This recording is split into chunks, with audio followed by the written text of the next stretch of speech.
Hey everybody, welcome back to another video. Today I wanted to talk about clunky movement. Alright, this is something that I can immediately see, or any good player can immediately see, especially when doing like demo reviews or whatever. If the person is not comfortable with their keyboard, and as you can see I have the on-screen overlay pulled up for this, it's not going to be like a long video. I'm just talking about general clunky movement. And what do I mean by clunky? Right, if you've ever played Train, I'm sure at some point you have somebody that messes up getting up here, or they come to a full stop beforehand and then they get up, and it causes like people not to get to their places on time, right? Because you have to wait for somebody to get up. But so that would be like considered clunky movement, just not being able to smoothly guide your way around the map. I'm not saying land a B-hop every single time you attempt one, right? But I'm just saying smoothly getting around the map with ease. Doesn't look like you're, you know, worrying too much about missing a jump or something like that, right? Just very smooth general movement. That's something that only higher level players are going to get because they have more time in the game, right? They've had time to master all the different types of things. Like, we know that just holding W to go up the ladder isn't as fast as holding WD or WA, especially on a map like Nuke, right? We know how far you can jump, really where to land things, how to strafe in the air, like that kind of stuff. You can practice your movement solely, but just being able to like really maneuver like this is something that you need to go into an offline map and really try to practice, and it's going to immensely help out your gameplay, right? I think it's one of the more underrated things, is like people not working on their movement, or if they do work on their movement, it's in a KZ map and it's not on the actual competitive maps where they play. Like, yeah, there's no places to surf on Train, right? But that doesn't mean that like it's a bad map to practice movement on. There's tons of different spots. Like this spot, this is very difficult to land. And of course, I thought I was going to land it first try. That would have been sick.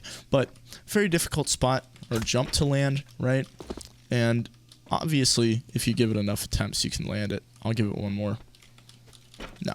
But it's something to practice, right? This is the equivalent of like the Inferno jump on the self boost, the cast jump onto boost itself, right?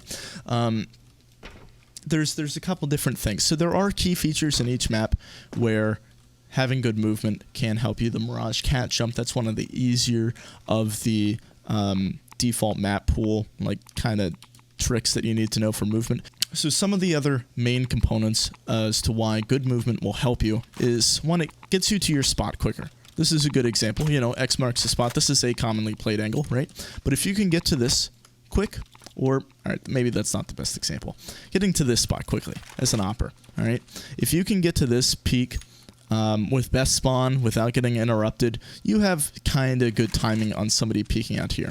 Same thing goes for, you know, T-side, right? If you get the spawn up here, whatever it is, and you're trying to get to your spot, if you can do this without bumping into anything, hitting a hop or two, right, and then trying to get to that angle, you might have a better advantage going into that gunfight than somebody in Z, especially if they're like bumping up the wall, or they take this angle, or it takes them a second because they're not timing when to scope with the op, right? See how I pull it out beforehand, so I'm not getting that effect, that slowness effect, but I'm also not waiting to pull it out. Like, I'm not running all the way up here and then having to wait, and then I'm not going to pull it out way beforehand and then get there. So there's a timing to everything. I'll do it one more time, right? There's a timing,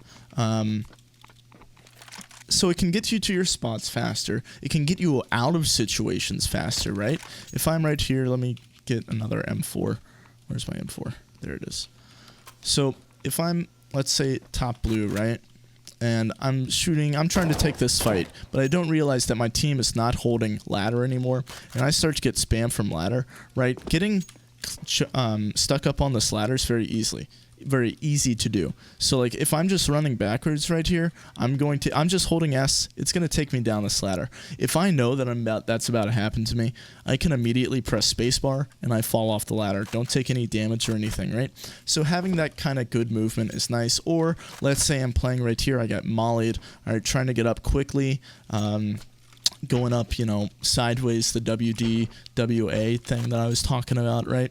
There's different things like that, especially like maybe going down ladder right here, you want to flash yourself in, you know, being able to do this without getting caught up on the ladder, or if you get caught up on the ladder, knowing that you can jump off of it really quick, or silent dropping off of heaven, right? And these are all like train specific things. I didn't mean to fall there. These are all train specific things, but they don't have to be train specific things. Like these are all things that can be done in any map, and it's not like, oh, you need good movement to play train. That's not true at all, right? So here, I don't really perform this too often, but it's pretty simple. You're just gonna hold shift. So when you hit the ladder, right? If I hit it without holding shift, I make a noise, but if I hit it while hitting shift, I don't make a noise. So silent dropping, you can get it. You can try to get down like lower. Let me see if I can do it one more time. Right, so I'm pretty low on this. You can even get lower, where you catch it right at the bottom here, so you don't have to spend time shifting downwards. I want to give it one more try, boys. One more try. So that's kind of the concept that I'm talking about, right? But it's just going to let you get out of situations. It's going to let you peek angles properly. Like, you can't jiggle well if you don't have good movement, right? Because you have to know where the angles are. You have to understand, like, this ramp and adjust your crosshair while you're going up it, you know, and be able to jump across to, like, bomb train really easily without looking away from a gunfight. The quicker you can do things, the more time you can spend actually looking at your crosshair, right? So, thank you all for watching. Hope you have a good day, and I will see you next time.